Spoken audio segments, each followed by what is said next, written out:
మన ప్రాతకాల ప్రార్థన ప్రారంభించుకుందాం పిల్లరా. ప్రార్థన చేసుకుందాం. సర్వశక్తిమంతుడా, సర్వాధికారి యేసయ్య, మీ స్తోత్రాలు వందనాలు చెల్లించుకుంటున్నాం. దేవా మరి తండ్రి, వేకువజామున మరి తండ్రి ప్రభువా మీ వైపు చూడడానికి దేవా మరి తండ్రి మాకు ఇస్తున్నటువంటి ఈ యొక్క ఆధిక్యత కొరకు స్తోత్రాలు, ఈ యొక్క భాగ్యం కొరకు మీ స్తోత్రాలు చెల్లించుకుంటున్నాను ఆయన. దేవా మరి తండ్రి ప్రభువా దినదినం మీతో మాకు ఇస్తున్నటువంటి దేవా ఈ మంచి సహవాసం కొరకు మీ స్తోత్రాలు వందనాలు చెల్లించుకుంటున్నాం ప్రభువా. దేవా మరి తండ్రి ఇదిగో నాయన పాడుకునే పాటలు మా కొరకు దీవించండి. మా స్తుతుల మీద మీరు ఆశీనులో మనం ప్రార్థన చేస్తున్నాం. దేవా మరి తండ్రి స్తుతించే సమయం అంతటిని మా కొరకు దీవించండి. మీ స్తోత్రాలు ఆయన. దేవా మరి తండ్రి అలాగూ 91వ కీర్తన చదువుకునే సమయం అంతటిని కూడా మా కొరకు ఆశీర్వదించండి. వాక్కులు వాగ్దానాలు మా పక్షంగా నెరవేర్చమని ప్రార్థన చేస్తున్నాం. మీ వాక్యం వినే సమయం అంతటిని కూడా మా కొరకు దీవించండి ప్రభువా. తండ్రి నాయన మా పక్షంగా మరి తండ్రి నాయన మరి తండ్రి నిలబడిపోయేటువంటి దేవా మరి తండ్రి మా దైవజనుల్ని మీ ఆత్మాభిషేకంతో నింపండి. బలంగా మీరు వాడుకోమని ప్రార్థన చేస్తున్నాం. అన్ని విషయాలు మీరు మాకు సాయం చేయండి. అలాగే ప్రభావ మరి తండ్రి నాయన చివరి ప్రార్థన ఆశీర్వాదం వరకు మీ సన్నిధి మాకు తోడుగా ఉంచమని ప్రార్థన చేస్తున్నాం. మొరపెట్టుమని నేను నీకు ఉత్తరం ఇస్తానని సెలవిచ్చిన గొప్ప దేవుడవు దేవా. ప్రార్థనలో విరమించుకునే సమయం అంతటిని మా కొరకు దీవించండి, ఆశీర్వదించండి. మీ సన్నిధానంలో గడిపేటువంటి కొద్దిపాటి సమయాన్ని మా కొరకు ఆశీర్వదించమని, మీ నామానికి మహిమ, మా అందరికీ గొప్ప సంతోషం దేవా మరి తండ్రి ఆత్మీయ బలం మెండుగా మీరు మాకు అనుగ్రహించి దీవించమని యేసయ్య సర్వశక్తి కలిగిన నామంలో స్తుతించి ప్రార్థన చేసి అడిగి వేడుకుంటున్నాం పరలోకపు తండ్రి. ఆమేన్. సమయంలో ఒక పాట పాడి దేవుని నామాన్ని మహిమపడదాం పిల్లరా. శారణాత్మీయ గీతాల్లో నుంచి 467వ పాట నడిపించున్నా నావా అనే పాట పాడతాం.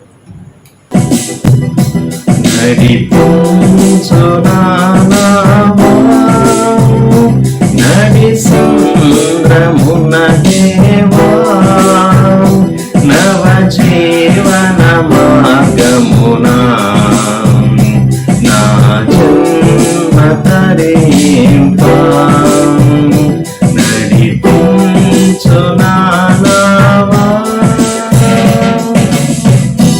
నా జీవిత తీరమునా నా జయ భారమునా నలిగిన నా హృదయమును నడిపించుము లోతునకు నా ఆత్మ విరమోయా నా దీక్ష బలింపా నా నావలో కాలిడుము నా సేవ చేకొనుము నడిపించు నా నావా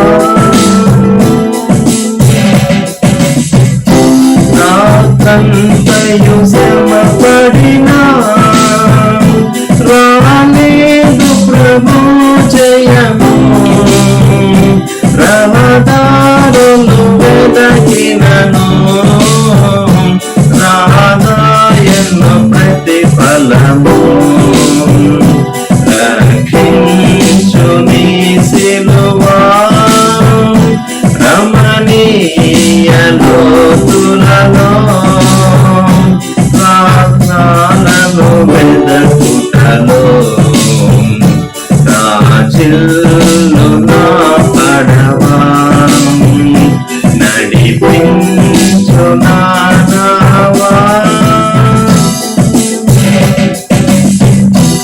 ఆత్మార్పణ చేయకయే ఆశించితి నీ చెలిని అహమును ప్రేమించుచునే అరసిది ప్రభుని కలిమి ఆశా నిరాశాయే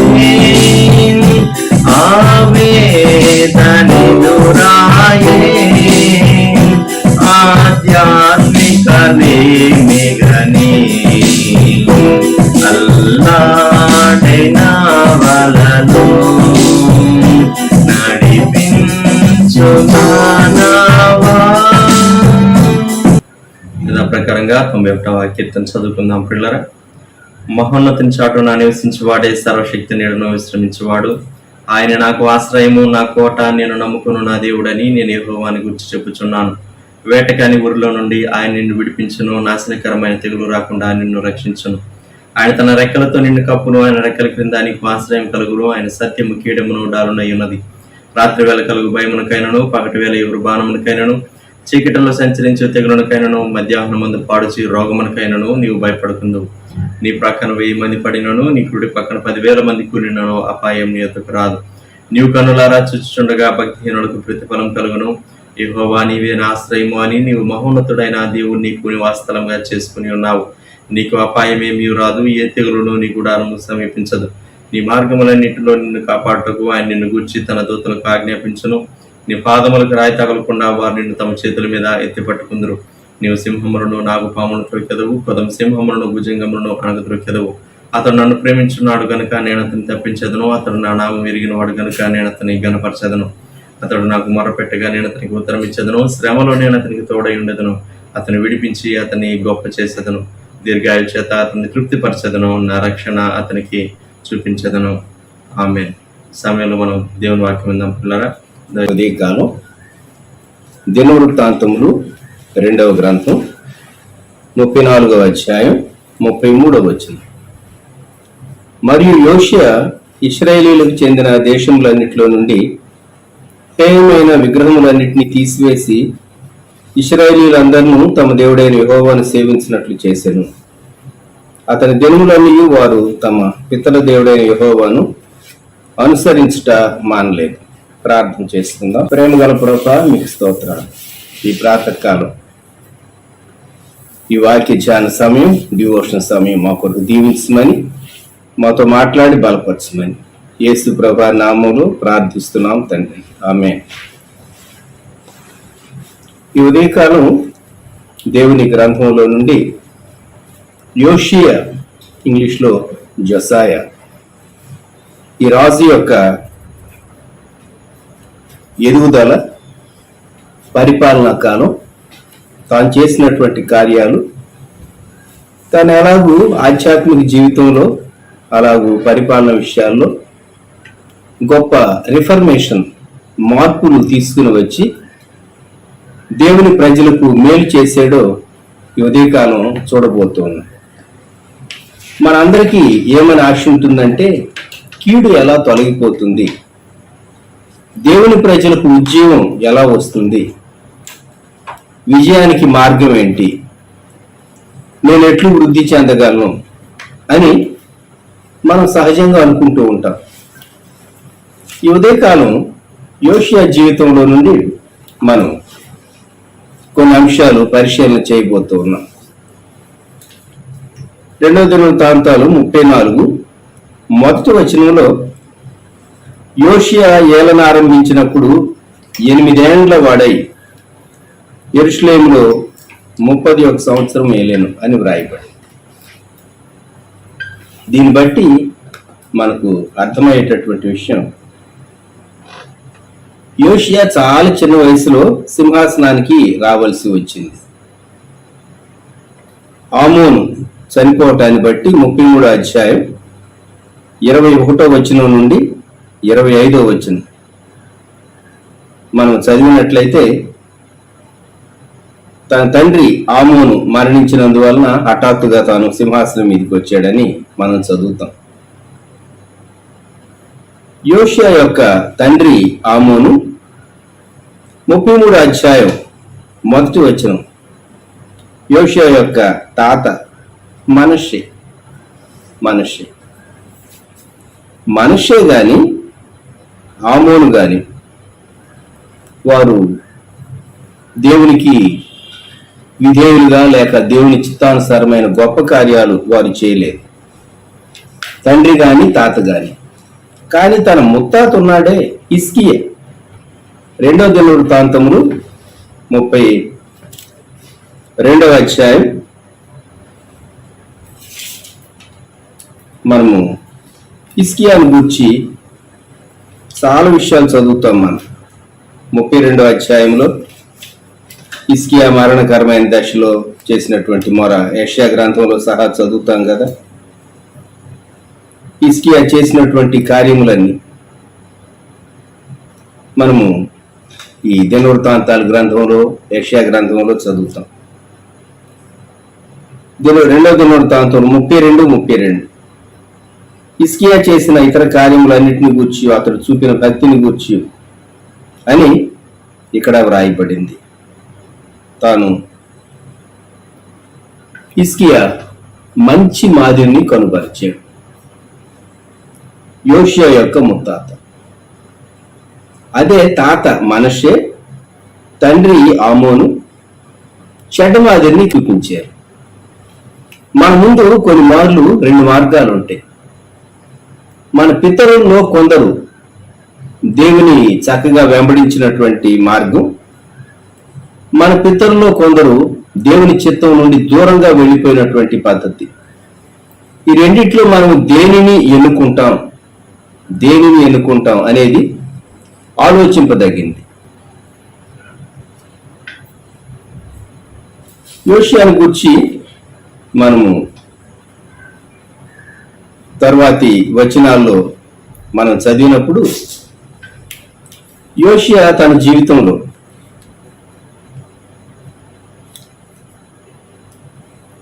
తాను చేసినటువంటి గొప్ప కార్యాలను గూర్చి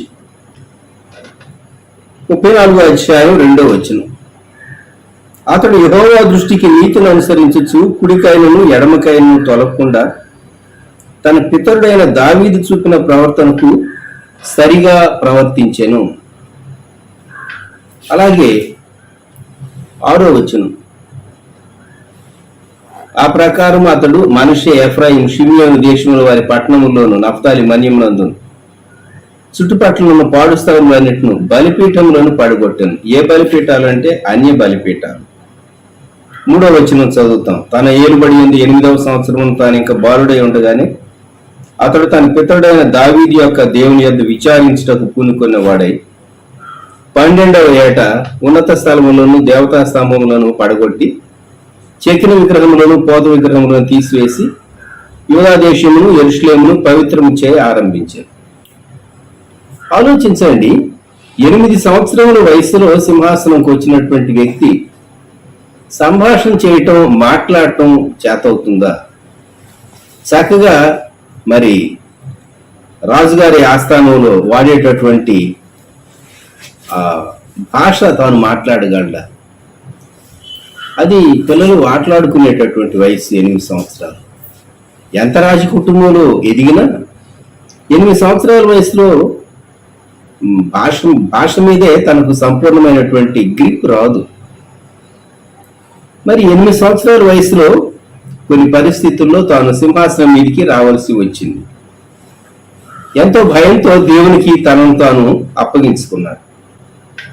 కాబట్టి ఈ యోషియాను గూర్చి మనం ఈ ఉదయకాలం ధ్యానం చేస్తూ ఉండగా, తాను సింహాసనానికి వచ్చిన తర్వాత తన 12వ ఏట, 8 సంవత్సరాలు అప్పుడు సింహాసనం ఎక్కాడు. ఒక 4 ఏళ్ళు, 12 ఏళ్ల వయసు వచ్చేసరికి రిఫర్మేషన్ స్టార్ట్ చేశాడు. గమనించండి, మనం ఈ జనరేషన్లో ఉన్నటువంటి పిల్లలకు బాల్య వయస్సులోనే మనము పిల్లలకు భక్తిని నేర్పించాలి. తల్లిదండ్రులైన వారు, పెద్దలైనటువంటి వారు, గ్రాండ్ పేరెంట్స్ అయిన వారు, కుటుంబంలో బాధ్యత గలవారు. ప్రసంగి గ్రంథంలో నీ బాల్య దినములు ఎందే నీ సృష్టికర్తను స్మరణం తెచ్చుకోను అంటే చాలా మందికి అది విపరీతంగా వింతగా అనిపించింది. కానీ అది చిన్నప్పుడు ఏమర్థం అవుతుందని, ఈ రోజుల్లో చేతిలో సెల్ ఫోన్ పట్టు కూర్చునేటటువంటి చిన్నపిల్లలను, యవనస్తులను చూస్తే ఆనాడు సొలొమోను చెప్పినటువంటి మాట ప్రసంగి గ్రంథంలో, బాల్య దినములు అప్పటి నుండే భక్తి అవ్వాలి అనేది చాలా గొప్ప విషయం. జోసాయా, యోషియా అనేటటువంటి ఈ రాజు తన 12వ సంవత్సరంలో సింహాసనం ఎక్కినటువంటి 4 సంవత్సరాలకు తాను రిఫర్మేషన్ స్టార్ట్ చేశాడు. 4 సంవత్సరాలకు రిఫర్మేషన్ స్టార్ట్ చేశాడు. తన పూర్వీకుల గురించి మనము కొన్ని మాటలు జ్ఞాపకం చేసుకుంటే, 2వ దినవృత్తాంతాలు 33లో మనష్యాను గురించి వ్రాయబడినటువంటి మాట. యెహోవా మనష్షేకును అతని జనులకును వర్తమానములు పంపినను వారు చెవి యొగ్గకపోయేది. దేవుడు అన్ని కాలాల్లో మనుషులతో మాట్లాడుతూ ఉంటాడు, రాజులతో మాట్లాడుతూ ఉంటాడు, అధికార స్థానంలో ఉన్న వారితో మాట్లాడుతూ ఉంటాడు, ముఖ్యంగా తన ప్రజలను నడిపించే నాయకులతో మాట్లాడుతూ ఉంటాడు. నీవు కుటుంబ యజమానుడుగా యజమానురాలుగా కుటుంబాన్ని నడిపించే బాధ్యత నీ మీద ఉన్నప్పుడు ఖచ్చితంగా నీతో దేవుడు మాట్లాడుతూ ఉంటాడు. ఒక రాజులతోనే మాట్లాడతాడు అనుకోకండి. ఎందుకు అంటే ఆ కుటుంబంలోని వారిని నడిపించవలసిన బాధ్యత నీ మీదే ఉంది. దేవుడు మనష్షేకు కబురు చేశాడు, ప్రవక్తల ద్వారా వర్తమానం పంపించాడు. వినలేదు, వారు చెవి యొక్కకపోయారు. దాని పర్యవసానం తాను బబులోనుకు తీసుకొని పోబడ్డాడు, బంధించి ఆ దినాల్లో ప్రపంచాన్ని బబులోను జయిస్తూ ఉన్నటువంటి కాలం. 11వ వచనంలో వారు అతన్ని పట్టుకొని గొలుసులతో బంధించి అతన్ని బబులోనుకు తీసుకుని పోయారు. అయితే శ్రమలో ఉన్నప్పుడు 12వ వచనంలో ఏమని వ్రాయబడిందంటే, అతడు శ్రమలో ఉన్నప్పుడు తన దేవుడైన యెహోవాను బతిమాలుకొని తన పితరుల దేవుని సన్నిధిని తను తాను బహుగా తగ్గించుకుని ఆయనకు మొదలెడగా. ఈ దినాల్లో మనం శ్రమలో ఉన్నాం, కష్టాల్లో ఉన్నాం. కీడు అనేది చాలా త్వరితంగా వ్యాపించే కాలంలో ఉన్నాం. మనం దేవుని బ్రతిమలాడుకోవాలి, మొరపెట్టాలి. చైన్ ప్రేయర్స్ ఎందుకు మనం ప్రార్థించండి ప్రార్థించండి ప్రార్థించండి అని చెప్తూ ఉన్నాం? కీడు కుటుంబాలను, వ్యక్తులను, దేశాలను, సమాజాన్ని కబళించేటటువంటి కాలంలో మనం ఉన్నాం. ఇక్కడ మనిషి శ్రమలో ఉన్నప్పుడు, సంఖ్యలలో ఉన్నప్పుడు, బబులోనుకు తాను తీసుకొని పోబడినప్పుడు తాను మొరపెట్టడం ప్రారంభించాడు. 2వ దినవృత్తాంతాలు 33:13. ఆయనకు మొరలిడగా ఆయన అతని విన్నపంలోను ఆలకించి యెరూషలేమునకు అతని రాజ్యంలోనికి అతన్ని తిరిగి తీసుకుని వచ్చినప్పుడు యెహోవా దేవుడై ఉన్నాడని మనిషే తెలుసుకో. ఇది మనం గ్రహించాలి.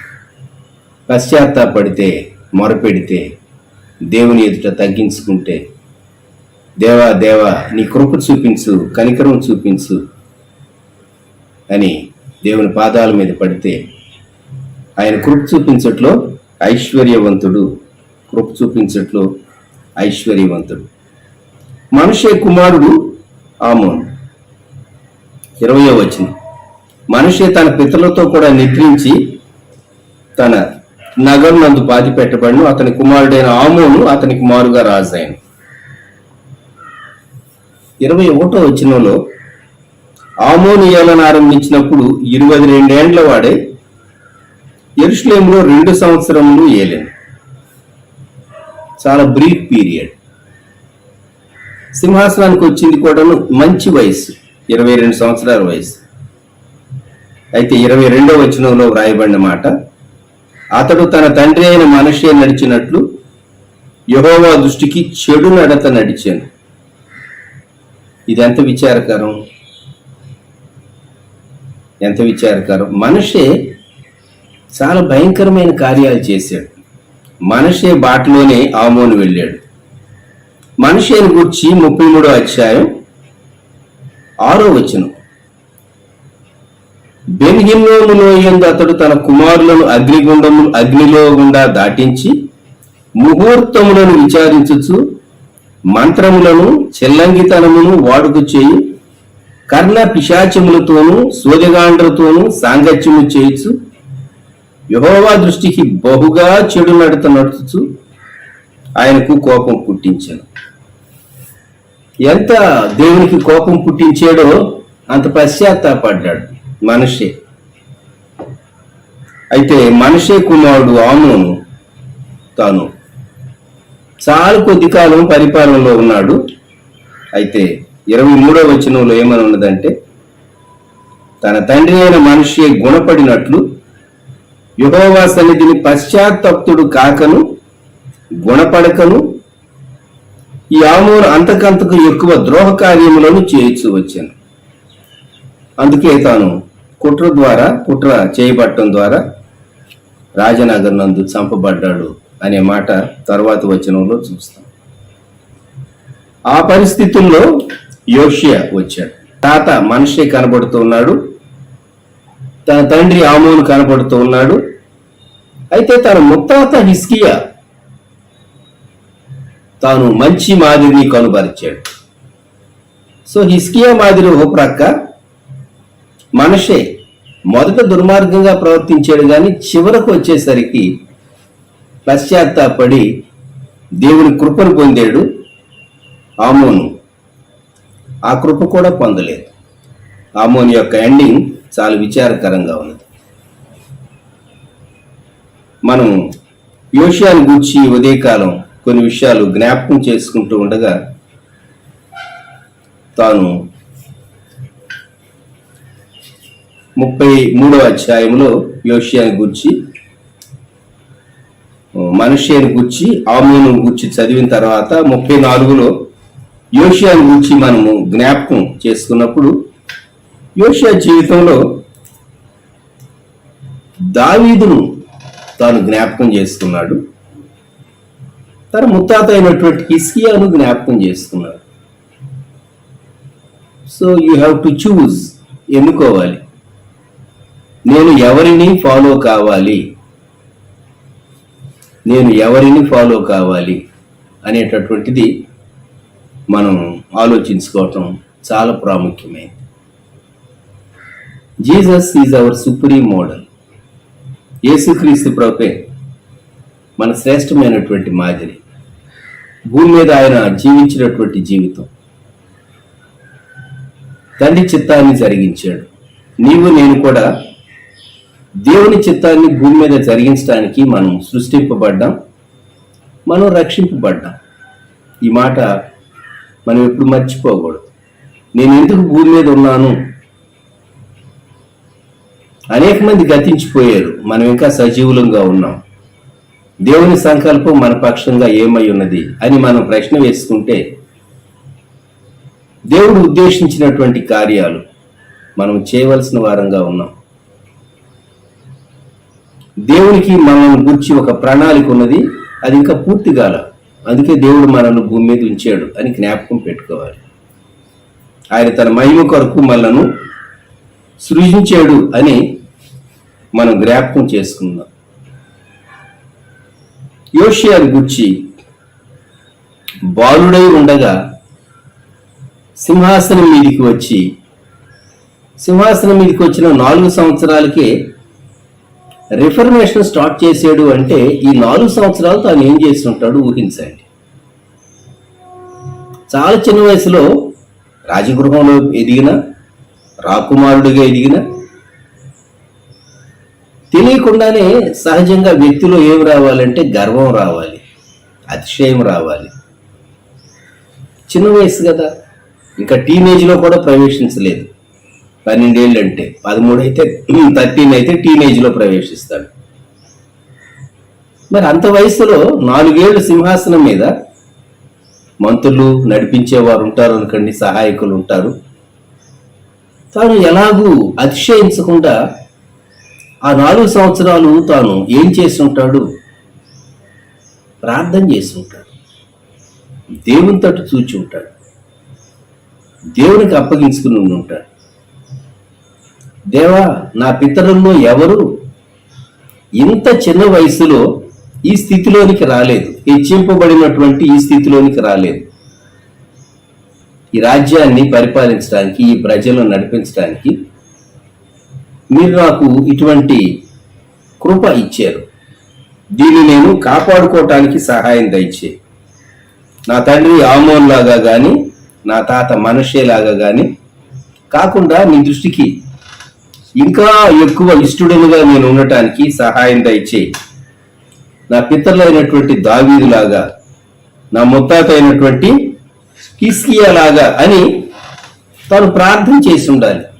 అందుకే 3వ వచనంలో 12వ ఏట ఉన్నత స్థలములను, దేవతా స్తంభములను పడగొట్టి చెక్కిన విగ్రహములను, పోత విగ్రహములను తీసివేసి యూదా దేశమును యెరూషలేమును పవిత్రము చేయ ఆరంభించారు. మనం దీవెన చూడాలి అంటే, ఉజ్జీవం చూడాలి అంటే మొదటి మెట్టు ఇదే. విగ్రహములు తొలగించబడాలి. నేను ఈ మాట చెప్తూ ఉన్నానంటే అపార్థం చేసుకుని మనం ఉన్నటువంటి గ్రామంలోనో పట్టణంలోనో మనం ఉన్న ప్రాంతంలోనో ఆ విగ్రహాలను ఏదో చేయటం అని కాదు దాని అర్థం. గుర్తుపెట్టుకోండి, మనం ఉన్నటువంటి ప్రజాస్వామ్య దేశంలో మనం మన విశ్వాసాన్ని కాపాడుకుంటూ ఇతరుల విశ్వాసం పైన అనవసరంగా మనం కామెంట్ చేయకుండా ఎంతో సంయమనంతో మనము మెలగవలసిన వారంగా ఉన్నాం. మనం అటువంటి దినాల్లో ఉంటూ ఉన్నాం. ఇది దేవుడు తన ప్రజలకు ఇచ్చినటువంటి దేశం కనుక ఆ దేశాన్ని గురించి దేవుడు చాలా స్పష్టంగా ఆదేశాలు ఇచ్చాడు. కనుక వారు ఆ కాలంలో ఆ కార్యం చేశారు. అది సబబే, గుర్తుంచుకుందాం మనం. అయితే దీని నుండి నేర్చుకునేటటువంటి ఆత్మీయ పాఠం ఏంటంటే, మనకు బహిరంగ విగ్రహాలు కాదు కానీ క్రైస్తవులకు అంతరంగ విగ్రహాలు ఉంటాయి. అంతరంగ విగ్రహాలు కొందరు వ్యక్తులను విగ్రహాలు చేసుకుంటారు. ఎన్ని సంవత్సరాలైనా ఆ విగ్రహం మనసులోనే ఉంటూ ఉంటుంది. ఆ విగ్రహం వీరి యొక్క ఆలోచనను ఆక్రమిస్తూ ఉంటుంది. దేవుని ఆత్మకు చోటు ఉండదు. విచారు కాదు. ఇక్కడ యోషియా చాలా చిన్న వయసులోనే తన ముందు గొప్ప బాధ్యత ఉన్నది, నెరవేర్చవలసినటువంటి బాధ్యత, తన శక్తికి మించినటువంటి బాధ్యత అని తనకు అర్థమైంది. 2 దినవృత్తాంతాలు 34:4. అతడు చూచుచుండగా జనులు బయలుదేవతల బలిపీఠములను పడగొట్టి వాటిపైన ఉన్న సూర్యదేవతల విగ్రహములను అతని ఆజ్ఞ చొప్పున నరికివేసి దేవతా స్తంభములను, చెక్కిన విగ్రహములను, పోత విగ్రహములను తుత్తునీరుగా కొట్టి చూర్ణం చేసి వాటికి బలులు అర్పించిన వారి సమాధుల మీద చలివేసి బయలుదేవత యాజకుల శల్యములను బలిపీఠముల మీద అతడు కాల్పించి యూదా దేశమును యెరూషలేమును పవిత్రపరచెను. ఇది మనం గ్రహించవలసినటువంటి విషయం. క్రైస్తవులలో అంతరంగ విగ్రహాలు ఉంటాయి. దేవుని కంటే ఎక్కువ ఎవరిని దేనిని ప్రేమించినా అది నీకు విగ్రహమై కూర్చుంటుంది. అంతరంగ విగ్రహాన్ని తీసివేసుకోవాలి. అప్పుడే ఉద్యోగానికి మార్గం సరళమవుతుంది. That is the first step. మనం మన జీవితంలో విగ్రహాలు ఉన్నట్టు, దేవునికి ఇష్టం లేని ఉన్నట్టు మనకు తెలుసు కానీ వాటిని మనం తీసివేయం. ఇది మనతో ఉన్నటువంటి సమస్య. దేవుని కంటే లేక దేవునితో సమానంగా దేవుని ప్రేమిస్తూ ఉంటాడు మనిషి. కొందరికి ఉద్యోగమే దేవుడు, ఉద్యోగాన్ని మించింది ఏమీ లేదనుకుంటారు. కొందరికి బిడ్డలు విగ్రహాలు అయి కూర్చుంటూ ఉంటారు. బిడ్డలు దేవుడు ఇచ్చాడు, వారిని చక్కగా పెంచాలి. కానీ దేవుడి కంటే బిడ్డలనే ఎక్కువ ప్రేమిస్తారు. కొన్ని మార్లు భర్తకు భార్య, భార్యకు భర్త కూడా విగ్రహాలు అవుతూ ఉంటారు. యవనస్తులకైతే సరే, యవనస్తులు ఎవరినో మనసులో ఉంచుకుని వారిని పూజిస్తూ ఉంటారు, ఆరాధిస్తూ ఉంటారు. లోకంలో ఉండేటటువంటి మీడియా కూడా ప్రేమ అనేటటువంటి మాటను చాలా డిస్టార్ట్ చేసి వక్రీకరించి ప్రేమను మించింది లేదు అని యవనస్తులను ఎడదారిలో పట్టిస్తూ ఉండేటటువంటి కాలంలో మనం ఉంటూ ఉన్నాం. ఇటువంటి దినాల్లో ఉద్యోగం రావాలి అంటే, దేవుని సన్నిధి అనుభవించాలి అంటే అంతరంగ విగ్రహాలను అనగా హృదయంలో ఉన్నటువంటి విగ్రహాలను తీసివేసుకోవాలి, పడగొట్టాలి. ఇది ఫస్ట్ స్టెప్. 8వ వచనంలో 2వ దినవృత్తాంతాలు 34:8 అతని ఏలుబడి యందు 18వ సంవత్సరమున దేశమును మందిరమును పవిత్రపరచుటైన తరువాత అతడు అజల్యా కుమారుడైన షాఫానును పట్టణాధిపతి అయిన మైషేయాను రాజ్యపు దస్తావేజుల మీదనున్న యహాహాజు కుమారుడగు యోవాహాజును తన దేవుడైన యెహోవా మందిరమును బాగు చేయుటకై పంపాను. ఉద్యమం మనం కోరుకున్నట్లయితే సెకండ్ స్టెప్, వారు దేవుని మందిరాన్ని బాగు చేయటానికి మొదలు పెట్టారు. మొదట నీ ఇంటిని, నీ హృదయాన్ని, నీ గృహాన్ని శుద్ధి చేసుకున్న తర్వాత second step, repairing the temple, దేవాలయమును వారు బాగు చేయటానికి మొదలు పెట్టారు.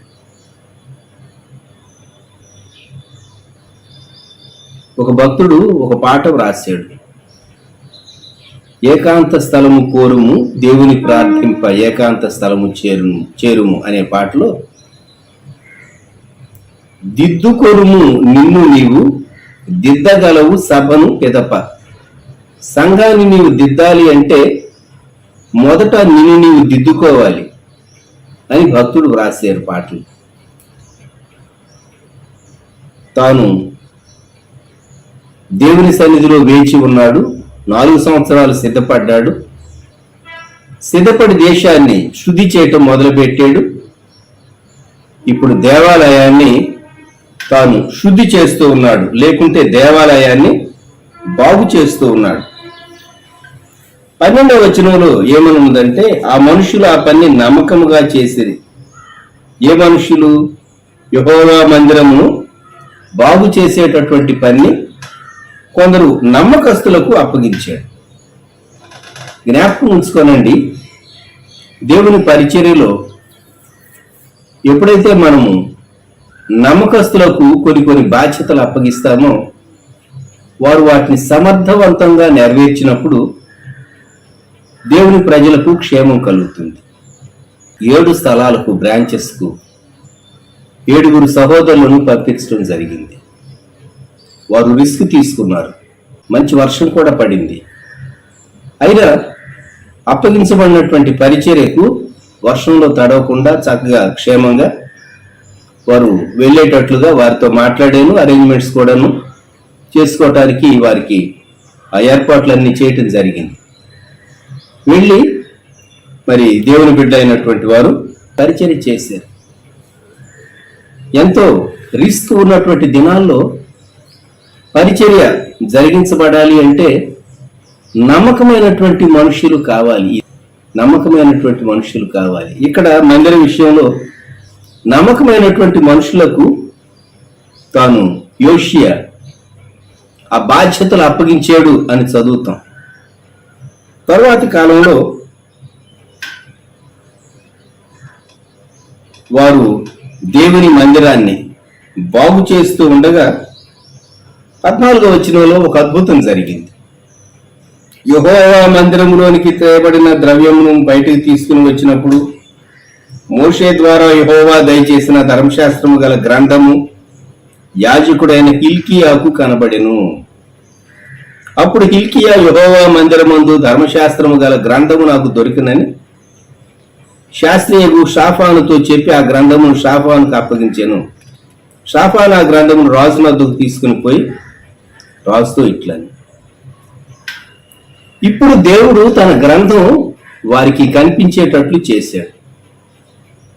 అంతకు మునుపు ఈ యోషియా యొక్క తండ్రి ఆమోను కాలంలో, తాత మనషే కాలంలో దేవుని వాక్యం నిర్లక్ష్యం చేయబడింది.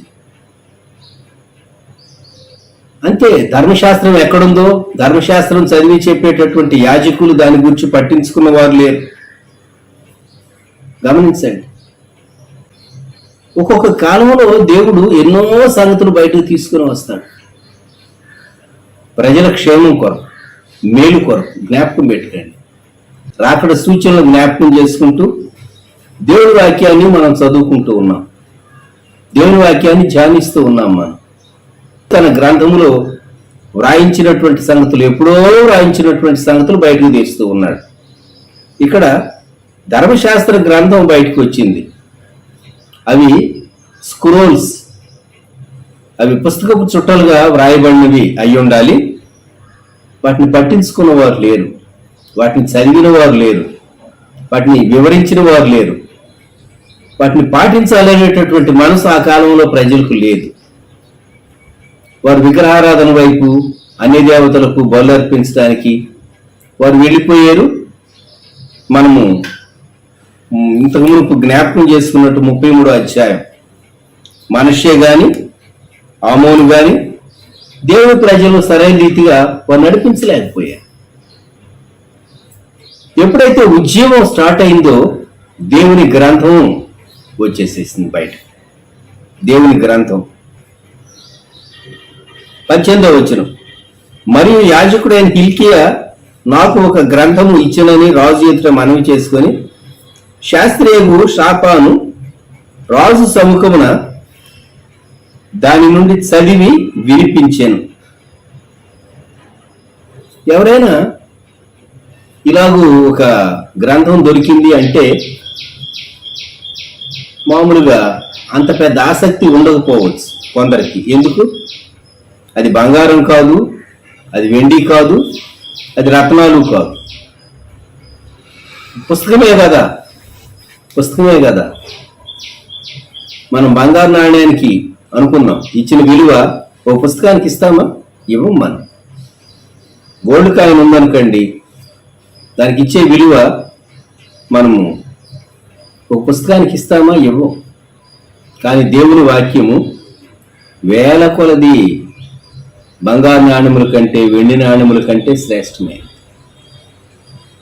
ఇప్పుడు ఈ గ్రంథంలో ఉన్నటువంటి విషయాలు శాస్త్రి స్క్రైబ్ తాను చదువుతూ ఉండగా ఇది ఎప్పుడో వ్రాయబడింది, నా తండ్రి కాలంలో, తాత కాలంలో ఎవరూ దాన్ని పట్టించుకోలేదు, ఇప్పుడు అందులో ఉన్నటువంటి సంగతులు విని నేనెందుకు రియాక్ట్ కావాలి అని అనుకోలేదు. కానీ తాను ఏం చేశాడో చూడండి.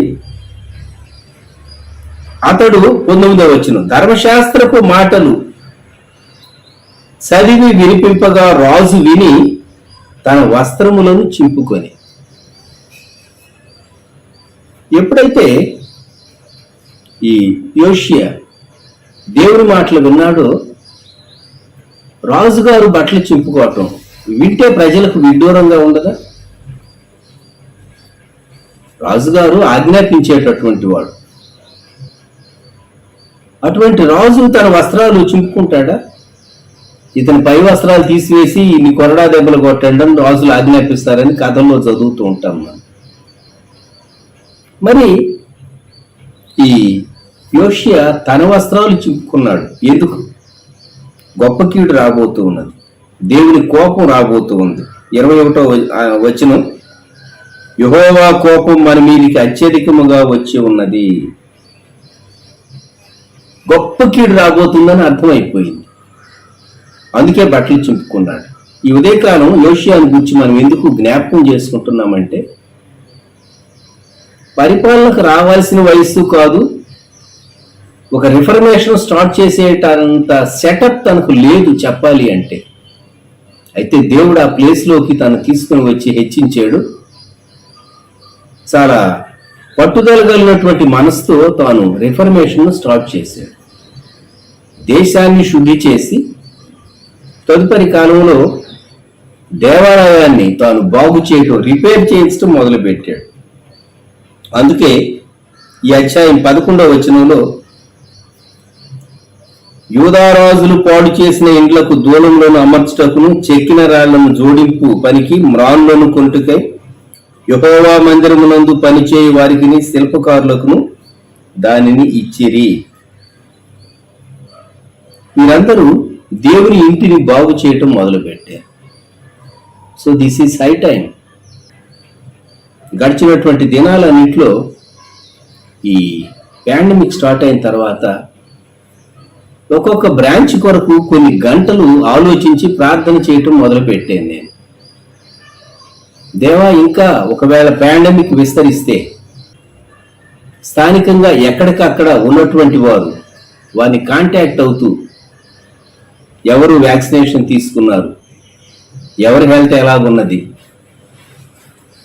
అని మేము కొంత మట్టుకే మానిటర్ చేయగలం. అయితే స్థానికంగా వారికి దగ్గరగా ఉన్నటువంటి వారు, లేకుంటే వారికి పరిచయస్తులు వారిని హెల్త్ విషయాలు ఎప్పటికప్పుడు మానిటర్ చేస్తూ ఆత్మీయంగా హెచ్చరించడానికి ఒక సిస్టమ్ అవసరం అని అనిపించింది. ఇప్పటి వరకు షారోన్లో మనము పాటిస్తూ వచ్చినటువంటి పద్ధతి ఏంటంటే, ఇంతకు మునుపు కానీ తర్వాత పాండమిక్ తర్వాత కానీ మామూలు సండే వర్షిప్, తర్వాత వార కార్యక్రమాలు, ఒకప్పుడు అవి మామూలుగా జరిగేవి, తర్వాత కాలంలో ఆన్లైన్లో జరుగుతూ వచ్చినాయి. తర్వాత విజ్ఞాపన, ఒక ప్రత్యేకంగా 35 మంది నుండి 40 మంది వరకు ప్రార్థన చేసేటటువంటి వారు, ప్రార్థనా గుంపు, షారోన్ ప్రేయర్ వారియర్స్ అనేటటువంటి ఒక గుంపు ఉన్నారు. వారు చాలా నమ్మకంగా సిస్టర్సే. ఆ గ్రూప్ లో ఉంచబడినటువంటి అంశాల కొరకు ప్రార్థించేటటువంటి ఒక బ్యాచ్ వారి సమయాన్ని డెడికేట్ చేసుకుని కుటుంబాల కొరకు ప్రార్థించేటటువంటి బాధ్యత ఒక మినిస్ట్రీ, ప్రేయర్ మినిస్ట్రీ డెవలప్ చేయవలసి వచ్చింది. వారు నమ్మకంగా చేస్తూ ఉన్నారు ఆ పని. అందుకే మామూలు మన మిగిలినటువంటి వాట్సాప్ గ్రూపుల్లో పెట్టినవి వారికి పెట్టేటటువంటి అంశాలు భిన్నంగా ఉంటాయి. మామూలు మిగిలిన కార్యక్రమాలన్నీ షారోన్ మినిస్ట్రీస్లో పెడుతూ ఉంటాం. షారోన్ సిస్టర్స్ వాట్సాప్ గ్రూప్లో పెడుతూ ఉంటాం. యంగ్ బాయ్స్, యంగ్ గర్ల్స్, అలాగే సండే స్కూల్, ఈ గ్రూప్స్ అన్నింటిలో పెడుతూ ఉంటాం. కానీ ప్రేయర్ వారియర్స్కి మాత్రం ప్రత్యేకమైనటువంటి అంశాలు ఆ వాట్సాప్ గ్రూప్లో పోస్ట్ చేయడం జరుగుతుంది. మూడవది, ఎవరైతే మాకు కాల్ చేస్తారో సహజంగా అప్పుడే కానీ తర్వాత కానీ ఆ నంబర్ వెరిఫై చేసుకున్న తర్వాత కానీ ఆ కాల్కి అటెండ్ అవ్వటం, ఆ కాల్ యొక్క విషయాలు అవసరమైతే గ్రూప్స్లో ప్రార్థన మనమైతే ఉంచడం జరుగుతూ ఉంటుంది. వారు మమ్మల్ని సంప్రదించినటువంటి వారికి మేము చెప్పవలసినటువంటి జవాబు, ఇవ్వాల్సినటువంటి సలహాలు. నాలుగవది, మెడికల్గా దేవుని కృపను బట్టి మేము ఎఫెక్ట్ అయినప్పుడు కూడా, మేము ఒక ప్రక్క హెల్త్ లిమిటేషన్స్తో సఫర్ అవుతూ వచ్చినప్పుడు సహా మేము చేయగలిగిందంతా నేను దైవజనరాలు చేస్తూ వచ్చాం. సో మెడికల్ విషయాల్లో గత కాలంలో దేవుడు ఎంతో కృప షారోన్ పక్షంగా ఇచ్చాడు. ఈ సాక్ష్యాలు విన్నప్పుడు మీకు ఆ సంగతి అర్థమవుతుంది. ఆ తరువాత పరిమితంగా ఆర్థిక విషయాల్లో కూడా, ముఖ్యంగా కొన్ని బ్రాంచెస్లో ఉన్నటువంటి వారికి ఆయా సమయాల్లో హెల్ప్ అవసరమైనప్పుడు వారికి డిస్ట్రిబ్యూట్ చేయడం కూడా జరిగింది. దేవుడు చాలా రీతులుగా ఈ పరిచర్యలో బలపరుస్తూ వచ్చాడు. ఎందుకు మనము రిలేట్ చేసుకుంటూ ఉన్నాము దేవుని వాక్యంతో అంటే, దేవుని గ్రంథం దొరికినప్పుడు, దేవుని వాక్యం దొరికినప్పుడు, దేవా ఇది నా కొరకే, ఇది మా కొరకే అనుకోవాలి. గుర్తుంచుకుందామా, ఇది నా కొరకే, ఇది మా కొరకే. ఈ యోషియా చేసినటువంటి పని వస్త్రం చింపుకున్నాడు దేవుని మాటలు విన్నప్పుడు. అందరినీ మోకాళ్ళ మీద పెట్టి మీరు ఏడవండి అని చెప్పి ఉండాలి. కానీ తనలో మొదట ఆ గొప్ప తగ్గింపు స్టార్ట్ అయింది. అంతేకాదు 21వ వచనంలో, మీరు వెళ్ళి దొరికిన ఈ గ్రంథంలోని మాటల విషయమై నా కొరకును ఇశ్రాయేలు యూదా వారిలో శేషించి ఉన్న వారి కొరకును యెహోవా యొద్ద విచారించుడి. మన పితరులు ఈ గ్రంథమునందు వ్రాయబడి ఉన్న సమస్తమును అనుసరింపకయు యెహోవా ఆజ్ఞలను గైకొనకయు ఉండిన గనుక యెహోవా కోపం మన మీదికి అత్యధికముగా వచ్చి ఉన్నది. ఇది ఎప్పుడో యోషియా కాలంలో దేవుని కోపం వచ్చింది, నిజమే. ఇంకా ప్రపంచం మీదకి వచ్చినటువంటి దేవుని ఉగ్రత పూర్తిగా సమసిపోలేదు అని మనం చెప్పాల్సి వస్తుంది. గుర్తుంచుకుందామా. ఈ ఉదయకాలం యోషియాను, జొసాయాను మనం ఎందుకు జ్ఞాపకం చేసుకుంటూ ఉన్నామంటే, తాను తన ప్రజలు వారు పశ్చాత్తాపడ్డారు. ఇంకా దేవుని సన్నిధిని మనం ఒప్పుకోవలసినవి, పశ్చాత్తాపడవలసినవి, సరి చేసుకునవలసినవి ఉన్నాయి. దానికి దేవుడిచ్చిన రెస్పాన్స్ ఏంటో తెలుసునా? తన దూతల ద్వారా దేవుడు హుల్దా అనేటటువంటి ప్రవక్త్రి, షల్లూము యొక్క భార్య అని 22వ వచనంలో వ్రాయబడింది. ఆమె దేవుని సందేశం అందించింది. ఆమె వారితో ఇట్లను, ఇశ్రాయేలీల దేవుడైన యెహోవా సెలవిచ్చినదేమనగా, దేవుని చిత్తం ఎప్పుడు అందరు పురుషులే చెప్తారు అనుకునేటటువంటి విశ్వాసులు ఉన్నారు. అది విచారకరం. ఇక్కడ హుల్దా చెప్పింది ఏమని? 26వ వచనం, నీవు ఎవరి మాటలు విని ఉన్నావో ఇశ్రాయేలీల దేవుడైన ఆ యెహోవా సెలవిచ్చినదేమనగా, నీ మనస్సు మెత్తనిదై ఈ స్థలం మీదను దాని కాపురస్తుల మీదను దేవుడు పలికిన మాటలను నీవు విన్నప్పుడు నా సన్నిధిని నిన్ను నీవు తగ్గించుకొని నీ వస్త్రములు చింపుకొని నా సన్నిధిని కన్నీరు విడిచితివి గనుక నీ మనవి నేను ఆలకించితిని. అందుకని 28వ వచనం చివరి భాగం, ఈ స్థలం మీదికిని దాని కాపురస్తుల మీదికిని నేను రప్పించే అపాయము నీవు కన్నులారా చూడవు అన్నాడు.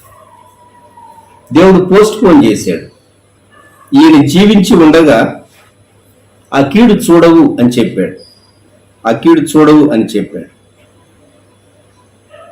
అంతేకాదు, ఈ యోషియా కాలంలో జరిగినటువంటి ఒక గొప్ప విషయం 35వ అధ్యాయం మొదటి వచనం, యోషియా యెరూషలేమునందు యెహోవాకు పస్కా పండుగ ఆచరించాను. మొదటి నెల 14వ దినమున జనులు పస్కా పశువును వధించారు, పాస్ ఓవర్ ఆచరించారు.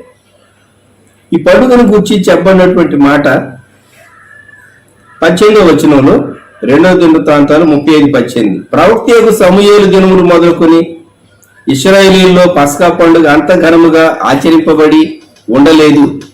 యోషియాయు, యాజకులను, లేవీయులను, అక్కడనున్న యూదా ఇశ్రాయేలు వారందరూ, యెరూషలేము కాపురస్తులను ఆచరించిన ప్రకారము ఇశ్రాయేలు రాజులందరిలో ఒక్కడైనను పస్కా పండుగను ఆచరించి ఉండలేదు.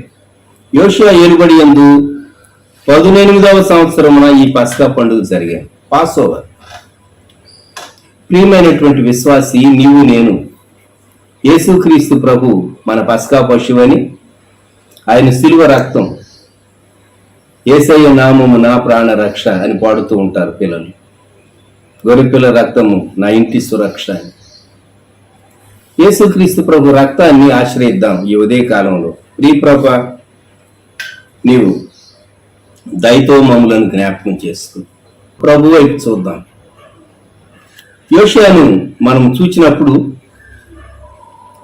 వయస్సు చాలదు, జ్ఞానం చాలదు, దేవునిపై ఆధారపడ్డాడు, దేవునికి అప్పగించుకున్నాడు.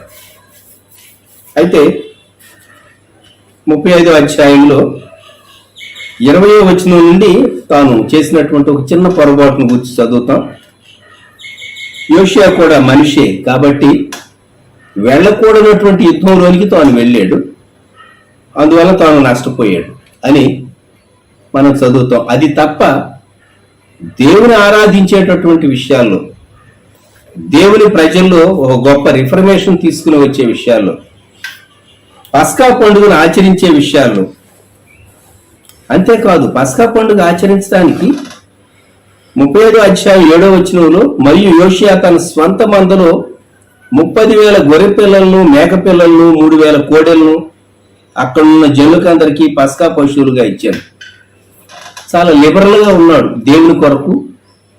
తన స్వంత ఆస్తిని తను వ్యయపరచడం, దేవుని కొరకు మన సమయాన్ని, మన ధనాన్ని, మన తలాంతులు, దేవుడు మనకు అనుగ్రహించినటువంటి ప్రతి మంచి ఈవిని దేవుని కొరకు వాడితే పరలోకంలో ధనం కూర్చుకున్నటువంటి వారు మొత్తం.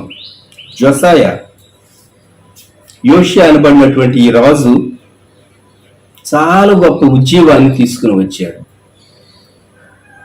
తన తండ్రి, తన తాత వారు చూపినటువంటి చెడ్డ మాదిరిని పాటించక, తన ముత్తాత హిజ్కియా తాను తీసుకుని వచ్చినటువంటి రిఫర్మేషన్స్ జ్ఞాపకం చేసుకుని, వారి పితరుడైనటువంటి దావీదును జ్ఞాపకం చేసుకుని, అంతకు మునుపున్నటువంటి భక్తులను జ్ఞాపకం చేసుకుని వారి బాటలో నడిచాడు. ఈ ప్రాతకాలం మనం ప్రభు వైపు చూద్దాం, తలలు వంచుతాం. ప్రేమగల మా తండ్రి, పరిశుద్ధ ప్రభువా, మా ముందు 2 మార్గాలు కొన్ని మార్లు కనిపించినప్పుడు, లోకస్తుల యొక్క మార్గం, భక్తుల యొక్క మార్గం. లోకస్తుల యొక్క మార్గం నిన్ను ప్రేమించే వారి యొక్క మార్గం. మేము నీ చిత్తానుసారమైనటువంటి మార్గాన్ని మేము కోరుకోవటానికి సహాయం దయచేయండి. తన తండ్రి, తన తాత వారి చెడ్డ మాదిరిని పాటించక, యోషియా మంచి మాదిరిని, తన ముత్తాతను జ్ఞాపకం చేసుకుని, హిజ్కియా మాదిరిని తాను ఎలాగూ పాటించి ఒక గొప్ప రిఫర్మేషన్ తీసుకుని వచ్చాడో, దేశాన్ని శుద్ధి చేసి, మందిరమును బాగు చేసి, దేవుని వాక్యమును, గ్రంథమును హైలైట్ చేసి, తానే లోబడి దేవుని ఎదుట తగ్గించుకొని, దేవుని వేడుకొమ్మని యాజకులను తాను ప్రేరేపించడం ద్వారా దేశం మీదకి తన కాలంలో కీడు రాకుండా తాను ఎలాగూ దాటి వెళ్ళాడో యోషియాని గురించి మేము జ్ఞాపకం చేసుకున్నప్పుడు, ప్రీతండ్రి, మేము ఈ దినాల్లో మీ సన్నిధిలో మరింతగా తగ్గించుకొని మా కుటుంబాల కొరకు, మా సంఘాల కొరకు, మేము ఉన్నటువంటి ప్రాంతాల కొరకు, మా దేశం కొరకు, ప్రపంచ దేశాల కొరకు ప్రార్థించడానికి కృప దయచేయండి. మరోసారి మానవ అందుబాటులో విత్తబడినటువంటి వాక్యమునకు నీరు కట్టండి. దేవా, మా అంతరంగంలో ఒక నూతనమైన ఉజ్జీవాన్ని తీసుకుని రండి. మమ్మల్ని సరిచేయండి. అంతరంగ విగ్రహములు మాలో నుండి తొలగించండి. మీ ఎదుట విరిగి నలిగిన మనసుతో తాను వస్త్రం చింపుకున్నట్టుగా మా హృదయాన్ని మీ ఎదుట తండ్రి మేము తగ్గించుకొని పశ్చాత్తాపడటానికి లోతైన పశ్చాత్తాపం దయచేయవలసిందిగా ప్రార్థన చేస్తున్నాం. ఈ ప్రాతకాలం వ్యూ చేసి మీ బిడ్డలందరినీ దీవించి కృప చూపించి సహాయం చేయమని యేసయ్య నామములో ప్రార్థిస్తూ ఉన్నాము తండ్రి. ఆమేన్. మన ప్రభు యేసుక్రీస్తు వారి కృప, దేవుని ప్రేమ, పరిశుద్ధాత్మని అన్యోన్య సహవాసం సదాకాలం సంగమునకు తోడై ఉండును గాక. ఆమేన్.